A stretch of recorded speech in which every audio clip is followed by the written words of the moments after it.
Hello, I'm Sahel Janissary. I am a PhD student at King's College London. I'm looking at the effects of the asylum process on mental health.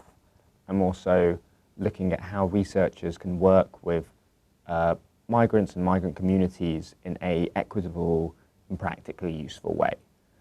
I have worked in migration for a while now. I've worked, for better or for worse, in government, in charities. I also do freelance research around migration, and I've started my own sort of migrant charities.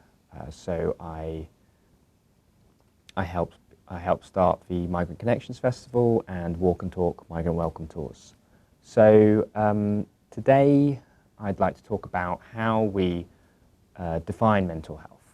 So this is not directly my research results, but it's really important in informing how I approach research, especially because my research is with mainly with the Iranian and Afghan communities, and so it's really important to think about how different cultures might approach mental health. So how do we define mental health? Typically, when people talk about mental health, they're thinking about mental disorders, mental illness, what's wrong with you.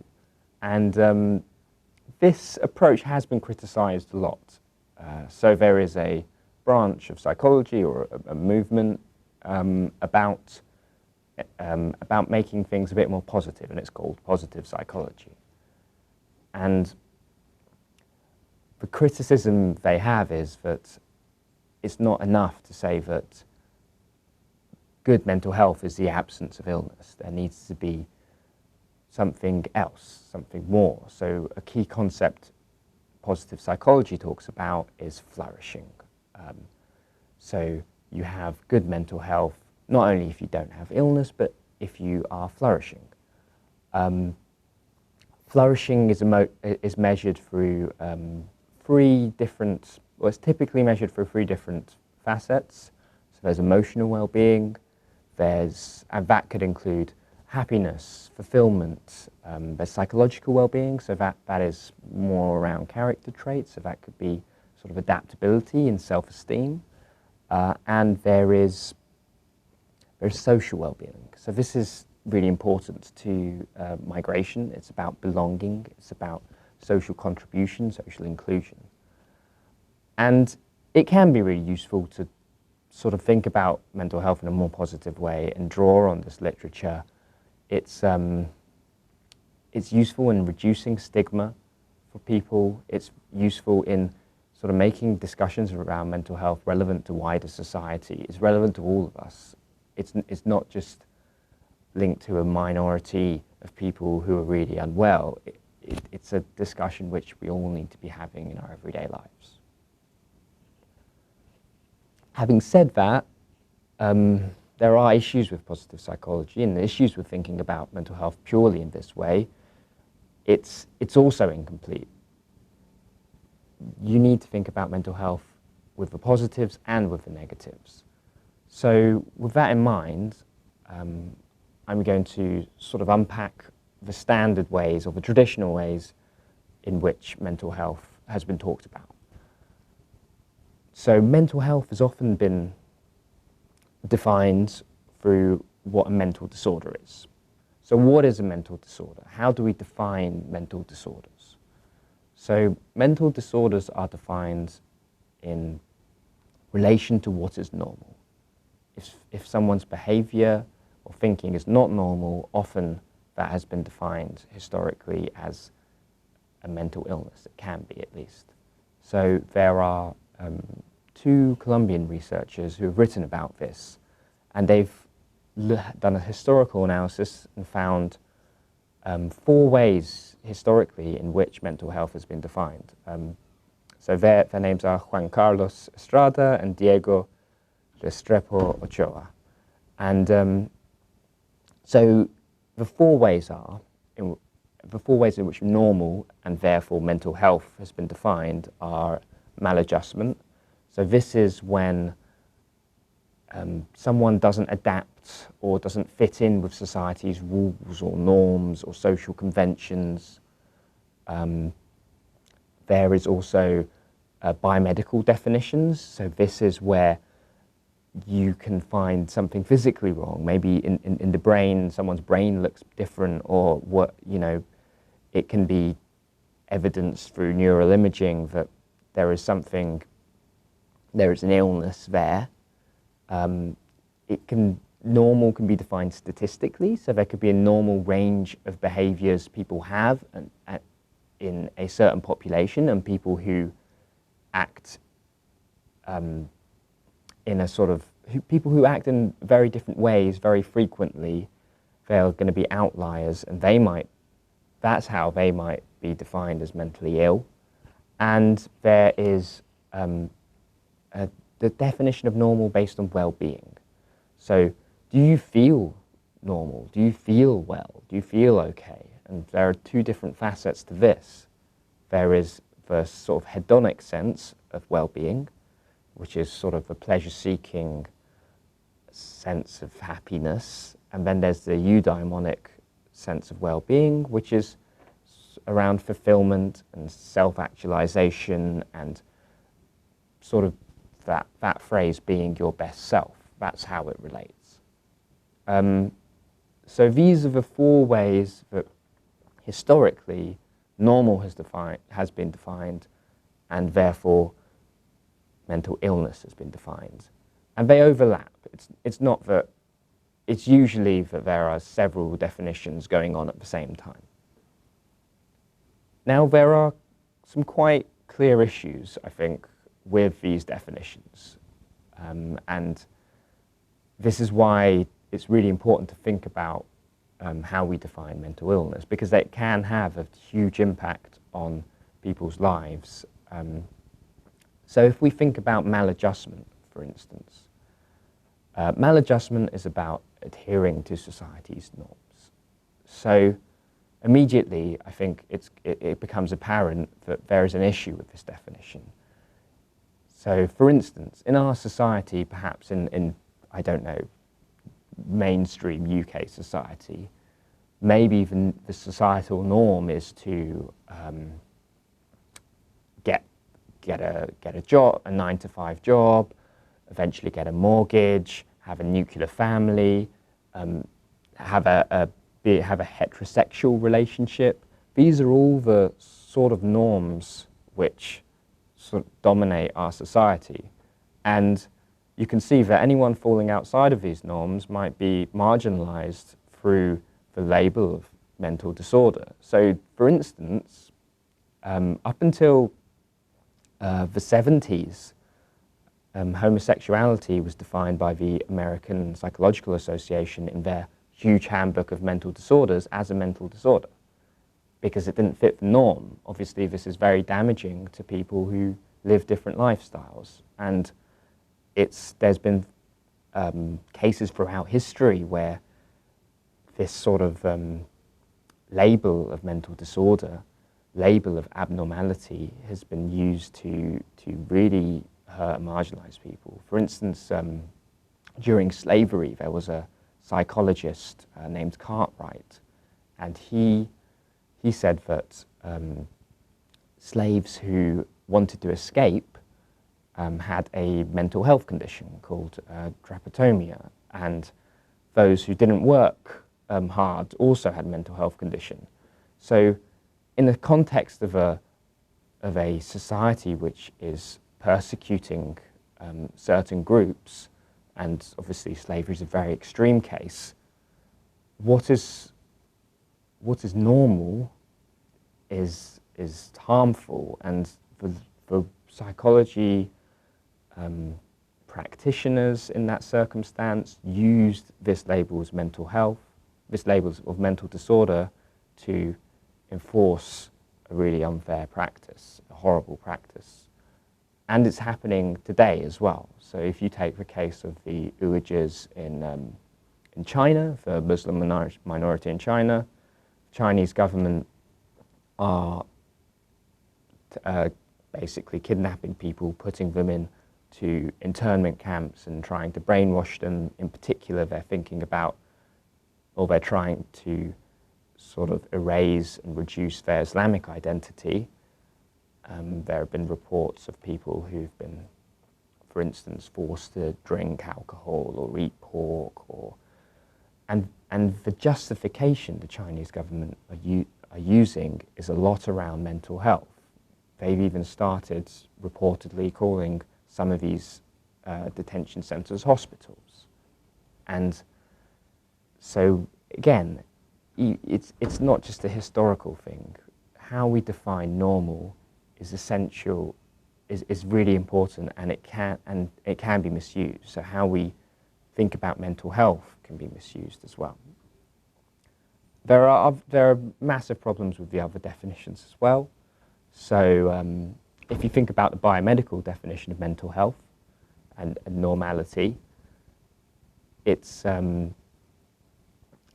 very difficult to actually pinpoint neurologically if someone has a mental health illness. So there have been studies, for instance, massive studies on schizophrenia, for instance, where you can have very overt and obvious symptoms such as hallucinations and delusions of grandeur. And in these studies, it's not apparent whether one brain is healthy and one brain is not by looking at the brain scans. And there is no sort of physical substrate to identify where this illness is coming from. So it's quite intangible. And the technology, if it is possible, isn't there yet. So there are massive issues with the biomedical definition of mental health. Even in circumstances where we'd think it be obvious, for instance with schizophrenia, where there are very overt symptoms such as hallucinations and delusions of grandeur, it's very, very difficult to tell from, for instance, a brain scan whether someone has schizophrenia or someone doesn't. There was a huge study done by Gillihan and colleagues a few years ago where they looked at hundreds of brain scans from people with schizophrenia and people without schizophrenia, and they really couldn't tell a difference. And the issues, the physical issues they found when they did the brain scans, there was a similar proportion of people who had schizophrenia with potential issues physically in the brain and as those without schizophrenia. So they couldn't tell really the difference between a brain scan. And it's very difficult to pinpoint a physical location for this mental illness, as with all mental illnesses. So the biomedical definition of mental health is not necessarily that helpful with most disorders. Then there's the definition of mental health from how people are feeling and if they're feeling happy or not, essentially. But this falls down very quickly in a migration context, for instance, because people might have migrated from war, conflict, or poverty, or for environmental catastrophe reasons, and you're not supposed to be happy in those situations. There's no reason necessarily why you should be happy all the time anyway. So defining mental disorder through a lack of well-being might also have issues. And it also speaks to perhaps a bit of a Western ideal of this sort of need to be constantly individually happy. And again, so this can perhaps alienate or not apply to certain cultures, and I'll get more into this in a second. So those four definitions of normality, those four definitions of mental disorder, which have been used, they all have various issues. And there's no real perfect way of defining mental disorder. It's a case of using a combination of these definitions and being really careful that these definitions aren't being used in a negative way. They've been used in a positive way to help support people. So the last thing I really wanted to get into is how mental health differs across cultures, and the definitions of mental disorder differs across cultures. So, for instance, I'm Iranian, and in Iran, compared to the UK, there is perhaps more of a tradition, more of a cultural heritage around feelings of somberness, feelings of unworthiness. One of the ways, we express appreciation is say thank you is mokhlesatan. I'm basically unworthy. So this culture is different. It's different to UK culture. And when you come and think about a concept like depression, which in this society is defined as sort of, low mood, a consistent low mood, and fatigue, and there are various symptoms. When you take these symptoms and put them in Iran, it might be that actually, given the cultural history, given the history of Shiism, which has mourning and grief as very important parts of the culture, given our epic poetry, it might be that actually those emotions aren't considered as depression. They're considered as perhaps self-reflection. They're considered as somberness. They mean different things. So one man's depressive in England is not one man's depressive. It could be one man's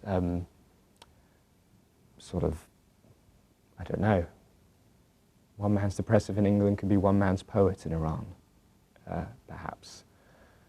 So the way mental health is expressed is culturally contingent.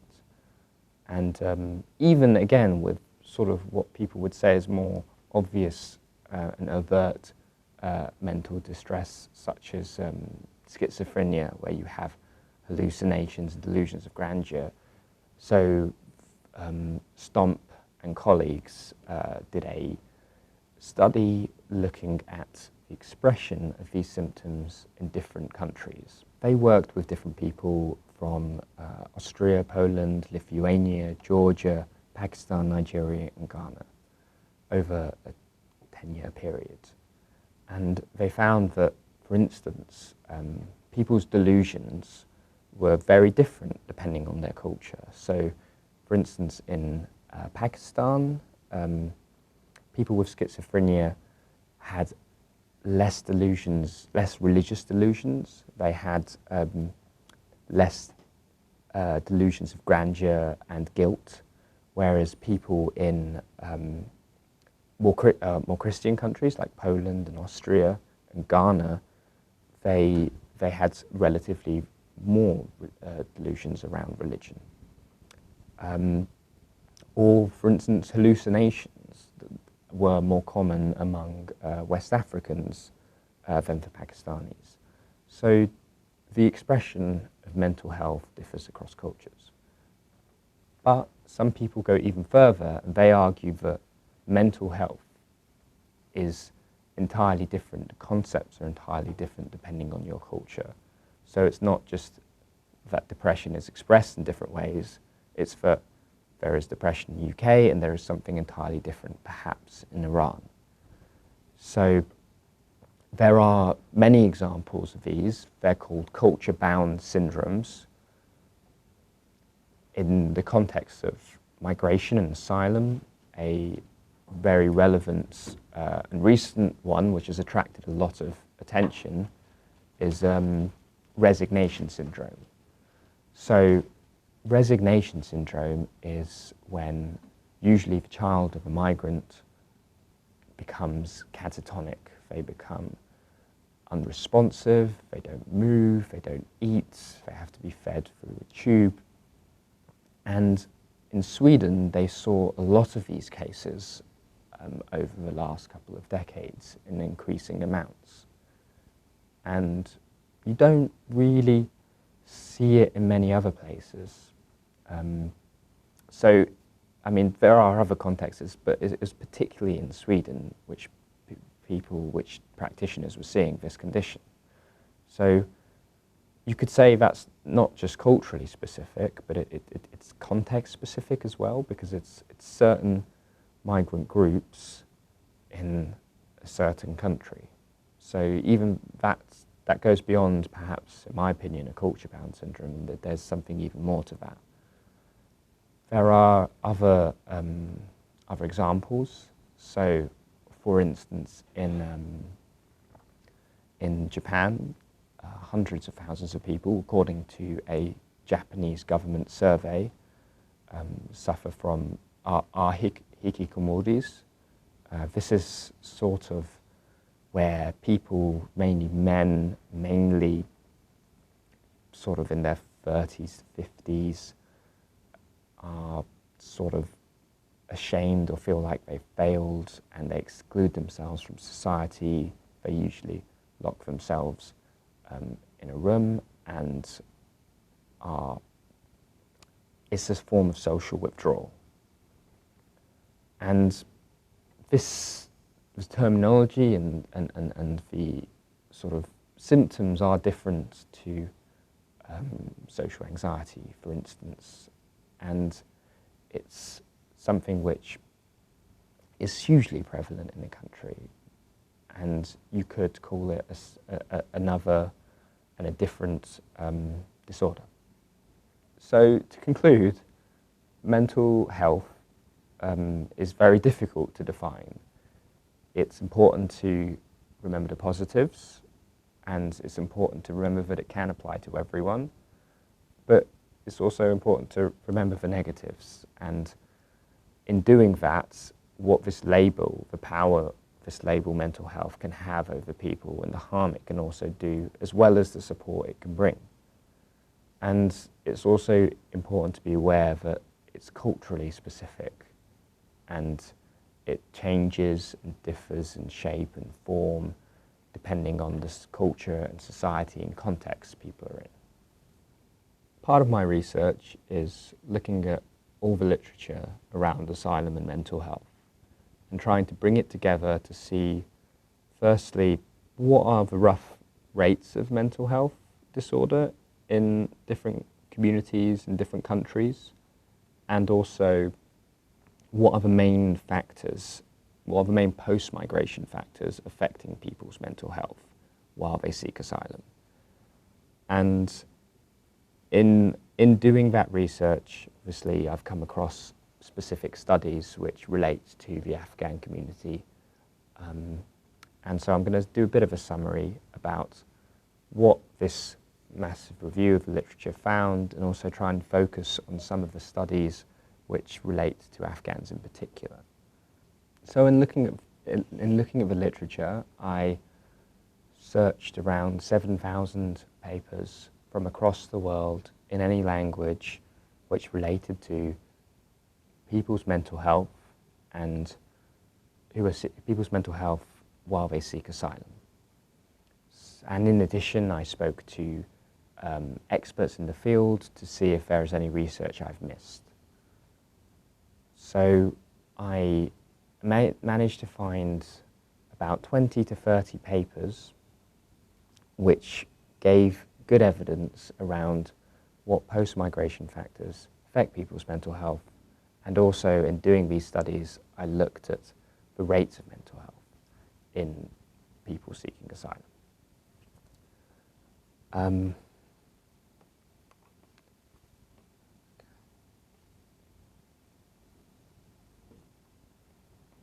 So I just want to talk about a few of the studies I came across which relate to the Afghan community in particular.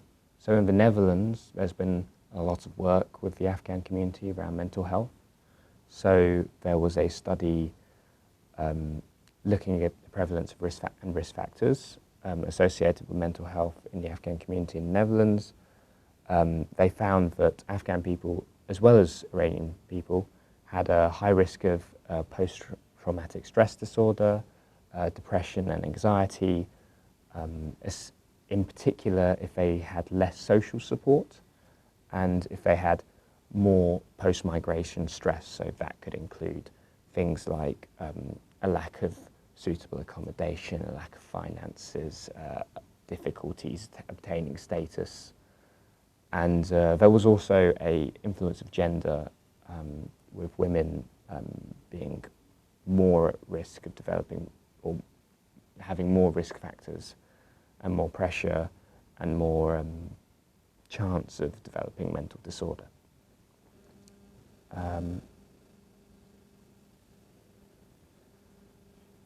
There was another study in the Netherlands working with the Afghan community which highlighted the importance of living conditions. So after a few years of being in the country and having improved living circumstances was associated with reduced mental disorder.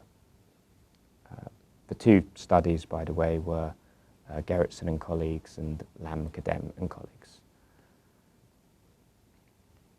Otherwise, there's been very little research on mental health and Afghan people seeking asylum, particularly in this country. There has been work in Iran and Pakistan, obviously with huge refugee communities there, with Afghan people. So, for instance, there's been work in a refugee camp in Bushehr from Azizi and colleagues, and they found very high rates of anxiety and depression, unemployment being a really key factor they've associated with these conditions in their study. There have been work in Shiraz with the Afghan community there, again finding a high prevalence. That was Khalafi and colleagues, and in Pakistan in a refugee camp in Peshawar at a clinic in the camp, Naeem and colleagues found extremely high rates of post-traumatic stress disorder, around 80%. What is useful to bear in mind with these studies is they're all using Western definitions of mental disorder, and though they will adapt their survey instruments and tools to be culturally appropriate and translate them, obviously, they're still using Western ideas of what constitutes a mental disorder, how we label it, and what the symptoms are. So it could be that these are not necessarily completely accurate. Something like post-traumatic stress disorder that was initially developed for soldiers who had been, American soldiers who had been to Vietnam. So the finding, for instance, that 80% of Afghan refugees in the Peshawar refugee camp had post-traumatic stress disorder, it could be questioned by saying that maybe this disorder in the first place isn't really relevant to this population, and that's why you're getting such a high rate.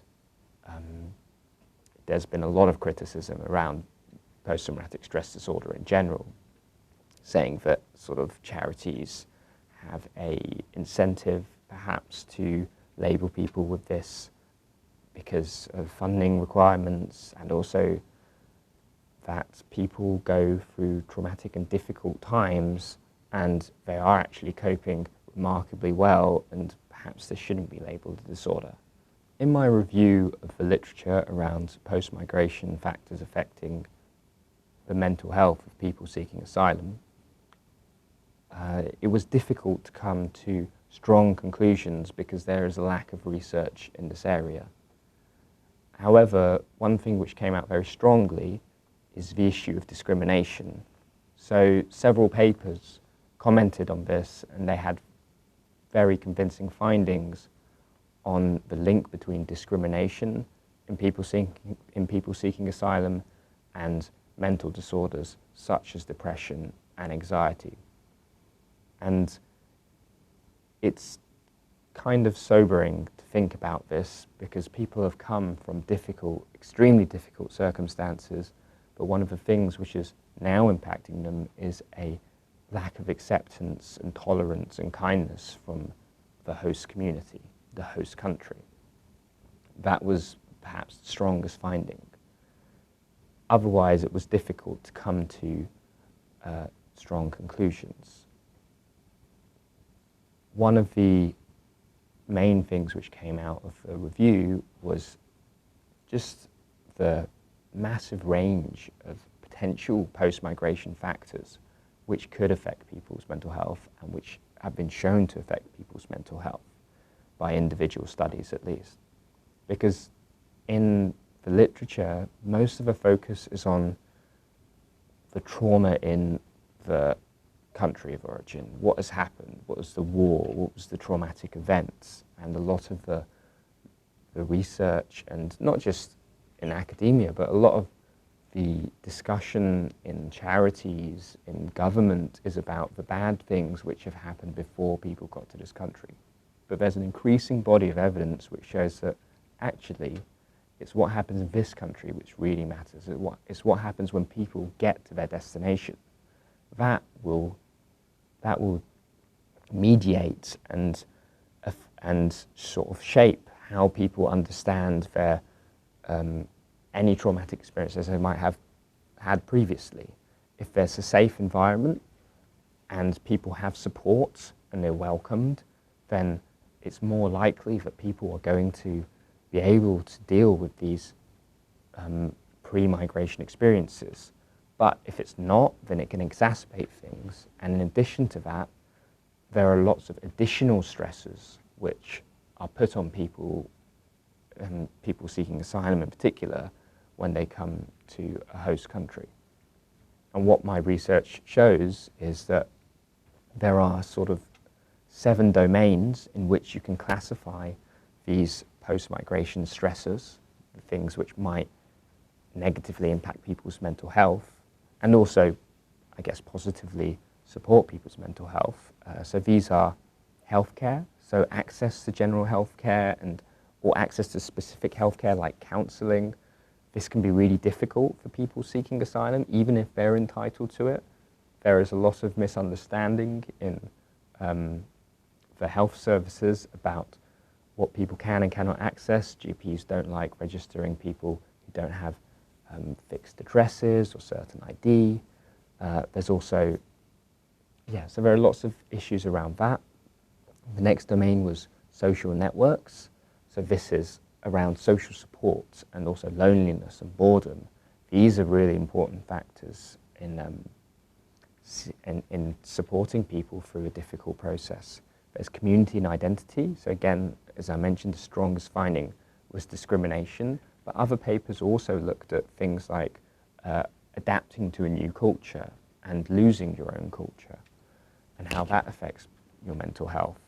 And there's economic factors are really important. So there's low income, there's difficulties obtaining government support, for instance. I don't know if you have seen the asylum support application for, if you want to get support from the government, that's £36 a week.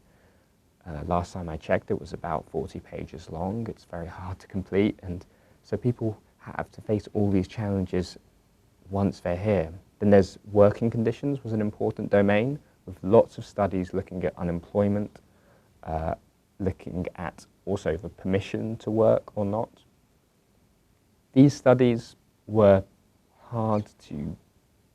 these studies had difficulties coming to solid conclusions because there's a massive issue with whether people disclose whether they're working illegally or not. People aren't really going to want to talk about this. So if you are, there's a whole nother set of stressors if you're working illegally. It's criminalized, you might be found out, you might not get paid, there might be exploitative conditions, and it's very hard to disentangle this from the fact of just being unemployed. So these studies aren't conclusive. And there's the immigration system. There's the asylum interview, there's the delays and the waiting in the application process, there's the fear of deportation, there's coming into conflict with perhaps officials who aren't that sympathetic to what you're going through. The interview itself can be really re-traumatizing. It can, people are legally compelled to say everything to a person they've never met and they don't know, perhaps when they haven't processed what has happened to them. And finally, the final domain was living conditions. There was a lot of studies which looked at unstable housing and unsuitable accommodation and linked these to mental health. So these were the domains my study found, and they can be added to, they can be developed, because it's still a developing literature, it's still a developing area, but I was aiming to provide a basis from which to think about what affects people's mental health when they come to this country and seek asylum.